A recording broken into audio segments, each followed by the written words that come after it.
संस्कार दीजिए बच्चों को, जिससे बच्चे आगे की ओर बढ़े। महाराज, संत, सज्जन और सती, आप भी बोलिए कितने? संत, सज्जन और सती, ये तीन ऐसे होते हैं। एक संत, दूसरा सज्जन पुरुष जिसके हृदय में कोई कपट नहीं, कोई छल नहीं, कोई बेईमानी नहीं, कोई प्रपंच नहीं, सज्जन। और तीसरे नंबर पर है सती, पतिव्रता धर्म को पालन करने वाली एक स्त्री जो पति को परमेश्वर मानकर चलती है। मांग कौन भरता है? जम के बोलो जरा, मांग कौन भरता है?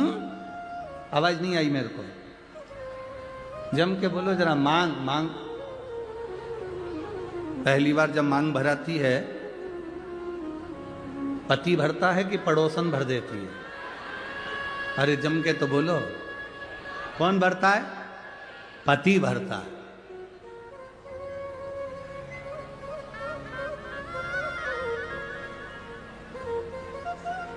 तुम्हारी मांग भरता कौन है? पति। पहली बार मांग किसने भरी? पति ने। क्यों भरी?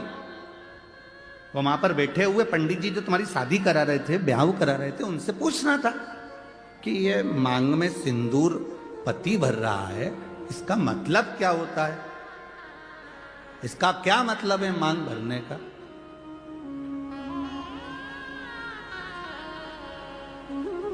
क्या मतलब इसका? तुम्हें उन पंडित जी से पूछना था कि मांग में सिंदूर पति भर रहा है, पहली बार मांग पति भर रहा है, तो मांग भरने का मतलब क्या है? मांग कौन भरता है? पति। एक स्त्री, एक नारी चाहे कितनी भी नौकरी कर ले, दुनिया भर में कितना भी व्यापार कर ले, कितना भी काम कर ले, कितनी भी कमाई कर कर जाए, पर उसकी मांग की पूर्ति तो उसका पति ही करता है। वो पहले दिन से आखिरी तक करता है। मांग भरना मतलब मांग की पूर्ति करना। तुझे दूसरे के आगे हाथ फैलाने की जरूरत नहीं है, तुझे दूसरी जगह पर जाने की जरूरत नहीं है। मैंने तेरी मांग भरी है। मांग जब पहली बार मैंने भरी है तो आखिरी तक तू जिंदा है, तब तक मैं तेरी मांग की पूर्ति करता रहूंगा, तेरी मांग भरते रहूंगा। तो चिंता मत करना। थोड़ी दुख, थोड़ी तकलीफ, थोड़ा कष्ट जिंदगी में आ सकता है, थोड़ी गरीबी जीवन में आ सकती है, थोड़ा सुख जीवन में आ सकता है, थोड़ा कष्ट जीवन में आ सकता है। कष्ट आए तो यह मत सोचना कि मांग कोई और भर देगा। ना, मांग मैंने भरी है, मैं तेरा पति हूं। जिंदगी में कैसा भी दुख आएगा, मांग मैं ही भरूंगा, तुझे साथ लेकर चलूंगा और फिर अपन पार उतर जाएंगे। अपने को टेंशन नहीं लेना। मांग भरने वाला पति है, मांग पूरी करने वाला पति है। आप कितना भी व्यर्थ विचार करते में पड़ जाओ, पूर्ति करना। जब हम जन्म लेते हैं, हमको नहीं मालूम रहता कि हमारे माता पिता कौन। जन्म लेने वाला बच्चा जन्म लेता है, बाद में उसको माता पिता का पता चलता है, पहले नहीं पता चलता।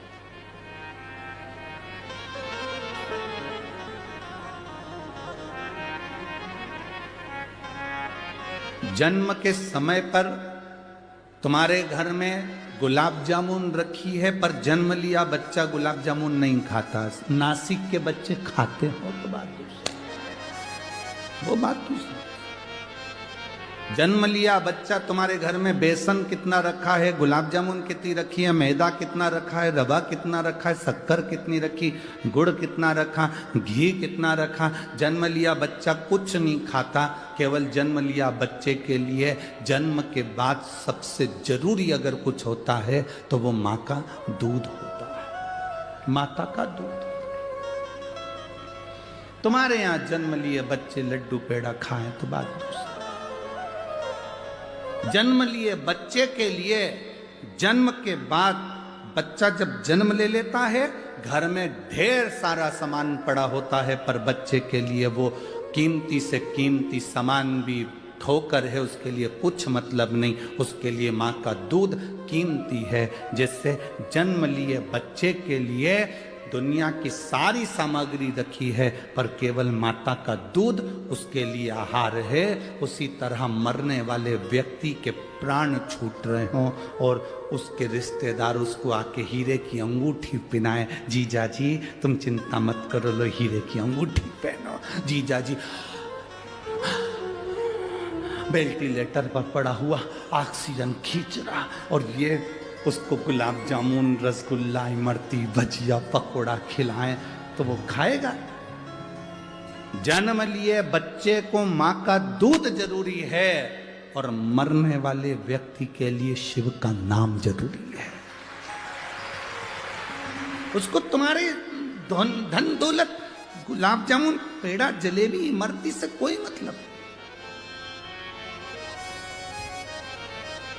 हमारा तो निवेदन है, आप किसी बीमार व्यक्ति को देखने के लिए हॉस्पिटल में जाएं, कुछ लेकर जाएं ना जाएं, पर हॉस्पिटल में पहुंचकर उस व्यक्ति से जब मिलें तो 2 बार या 5 बार भले मन में बोल लो, पर श्री शिवाय नमस्तुभ्यम बाबा, इसको जल्दी ठीक कर देना। श्री शिवाय नमस्तुभ्यम बाबा, इसको स्वस्थ कर देना।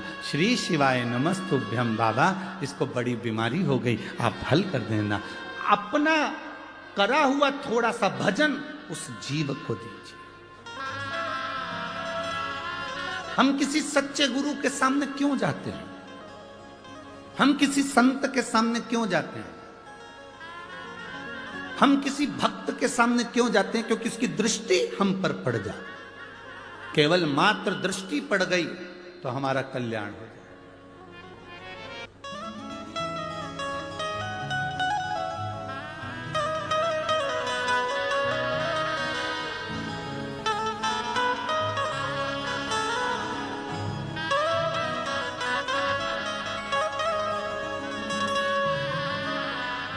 केवल दृष्टि मात्र से सुख का भान हो जाता है।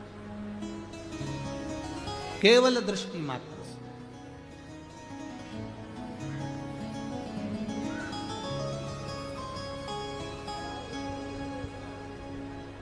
झूठे नाते तो सामान घर में होगा, पर माता का दूध जरूरी है। मरते समय लाखों की प्रॉपर्टी तुम्हारी होगी, घर में गाड़ी बंगला होगा, पर मरते समय भगवान का नाम जरूरी है। बस यही हमारी जिंदगी है, बस ये। जन्म के समय पर माता का दूध जरूरी है, और मरने पर भगवान का नाम जरूरी। करोड़ों की कीमत वाला ये शरीर परमात्मा ने दिया है आपको और हमको। सुंदरता पर मत जाना किसी की। सारे राक्षस भगवान नारायण मोहिनी स्वरूप धारण कर कर आ गए थे, उनकी सुंदरता के पीछे आसक्त हो गए। सावधान इंडिया, सुंदरता के पीछे मत जाना।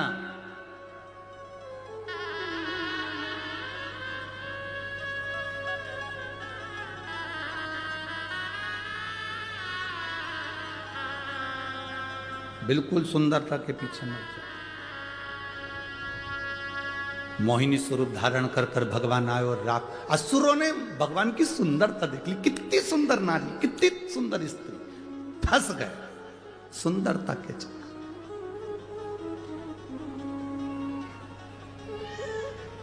सुंदरता के चक्कर में फंस गए।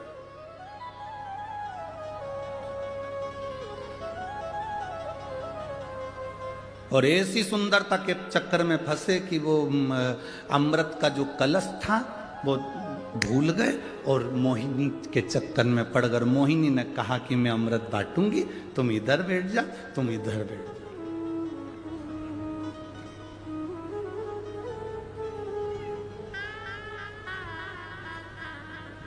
वैसे तो तुम सब समझदार हो,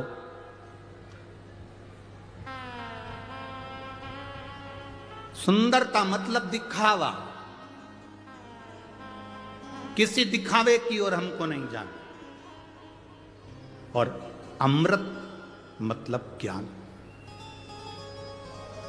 उस ज्ञान को हमें लेना है। कई बहुएं दिखने की घनी सुंदर होए और मालूम पड़े 24 घंटा मुंडा से मेंढक जड़े। 24 घंटा कई मतलब। सास भी बोलती हैं फिर बहू बहुत अच्छी है, घर संभाल ली, काम कर लिया, बढ़िया है, सब अच्छा है हमारी बहू में। बहुएं कह देती है हमारी सास बहुत अच्छी है, सब बढ़िया है, बस एक कमी है, जिभान जिभ्या एक कमी है। अब सुंदर देखी, सुंदरता देखी, बड़ी सुंदर, बड़ी सुंदर, बड़ी सुंदर, बड़ी सुंदर। सुंदरता का करना क्या है भाई? सुंदरता के चक्कर में पड़ोगे तो जिंदगी नरक बन जाएगी। जैसे असुरों ने मोहिनी स्वरूप को देखा और उस सुंदरता में फंस गए और अमृत छूट गया, उसी तरह आप दुनिया को देखने में लग गए, संसार की चमक दमक में रह गए, दुनिया की चमक धमक में आप रह गए, तो फिर ज्ञान प्राप्त नहीं कर सकते, भगवान को प्राप्त नहीं कर सकते। ये चमक, ये दमक, फुलवन में महक, सब कुछ सरकार तुम ही से है। हम परमात्मा को प्राप्त करने का प्रयास करें।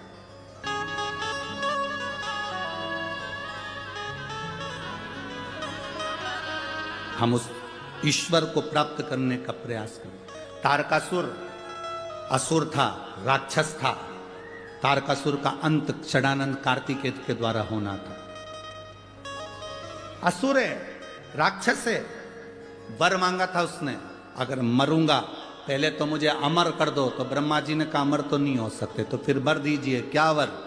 मरूं तो शंकर भगवान के पुत्र के द्वारा मरूं। अच्छा, एक एक राक्षस को देख लो तुम, इनकी डिमांड बड़ी सुंदर थी। जितने जितने राक्षस थे इनकी डिमांड बड़ी सुंदर थी। अपन यहीं से उठाओ ना, पंचवटी से।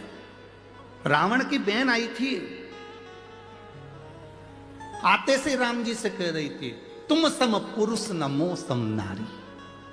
तुम्हारे जैसा पुरुष नहीं हो सकता, मेरे जैसी नारी नहीं हो सकती। लक्ष्मण जी मुंडी घुमा के देखे, ऐसी कौन सी हीरोइन आई है, ऐसी कौन है? तुम सम पुरुष नमो सम नारी। लक्ष्मण जी ने देखा,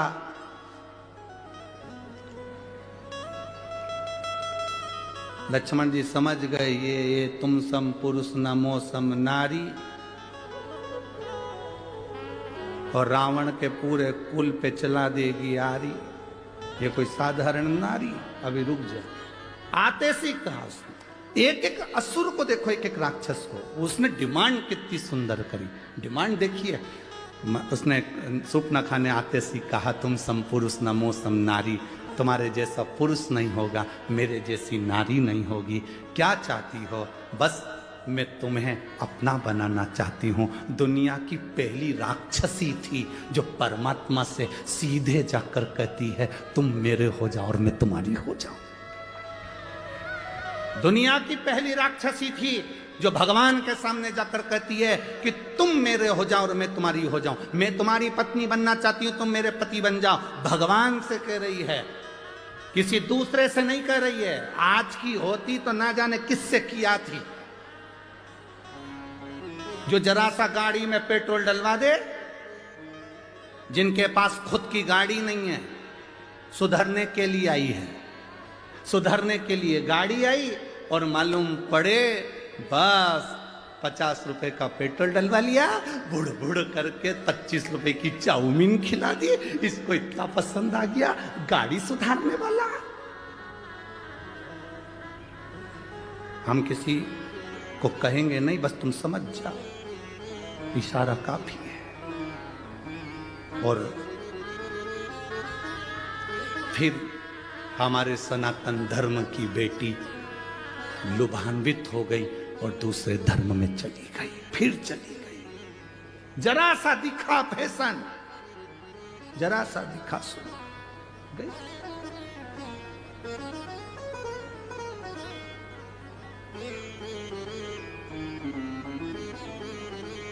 फिर चलिए।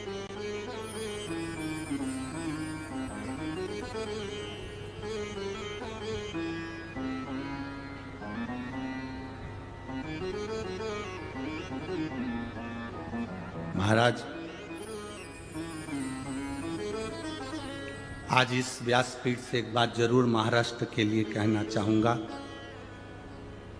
महाराष्ट्र की धरा के लिए कहना चाहूंगा कि इस धरा पर कुछ समय बाला साहब ठाकरे को और रहना था तो ये महाराष्ट्र प्रथम आनंद में पहुंच जाए।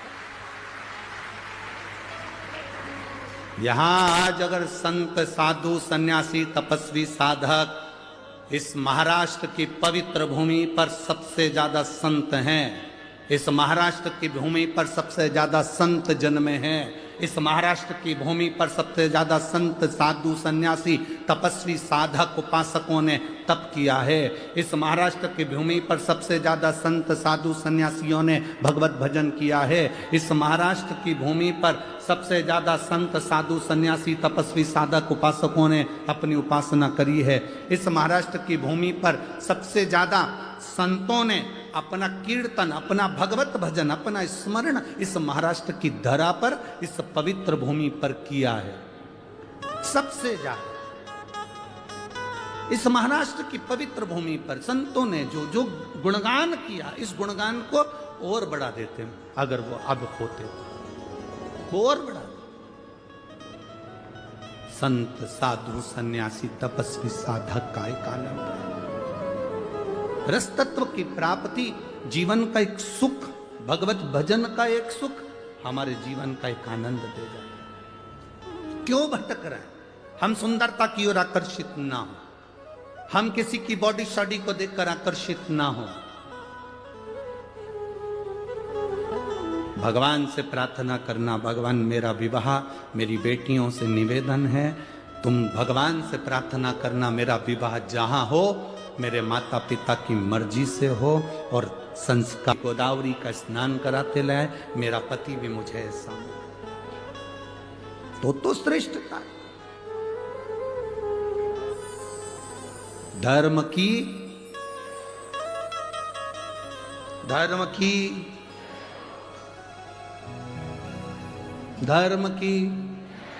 अधर्म का, प्राणियों में विश्व का, ठीक है।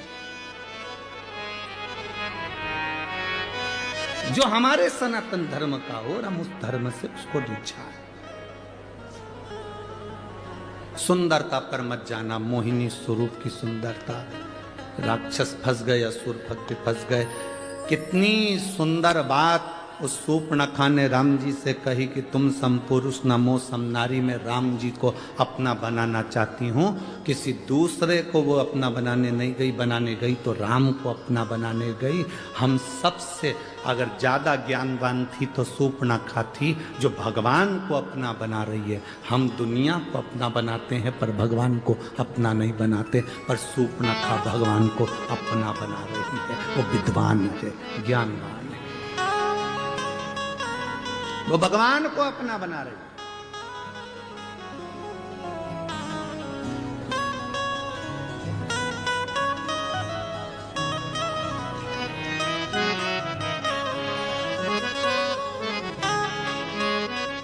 उसके बराबर कौन है? महाराज, ये भाव अपने भीतर हो, अपने भीतर। बहुत देर तक सूर्पणखा राम जी को तकती रही, बहुत देर। तो की डिमांड देखिए, तारकासुर मांग रहे हैं कि शंकर के पुत्र द्वारा मेरे प्राण छूटे। क्या चाहते हैं? शिव जी शादी करें, उनके बच्चे हों। ये तारकासुर जैसा सुर चाहता है। क्या मांगा? कंस ने देवकी का अष्टम पुत्र मृत्यु का कारण बना। देवकी का अष्टम पुत्र क्या मांगा? रावण ने भगवान स्वयं संसार में सांसारिक मनुष्य बनकर आए और प्राण छूटे। जितने राक्षस हुए, हिरण्यकशिपु ने क्या मांगा? ना नीचे मरू, ना ऊपर मरू, ना अंदर मरू, ना बाहर मरू, ना अस्त्र से, ना शस्त्र से, ना दिन में, ना रात में, ना नर से, ना पशु से, ना 12 महीने में मरूं। जगत के कल्याण के लिए 12 महीने से अधिक कर दिया, अधिक मास ला दिया। किसी रूप में ना मरूं तो नरसिंह भगवान प्रकट हुए। जरा विचार करिए कि हमारे हित के लिए राक्षसों ने उनकी मृत्यु भी मांगी।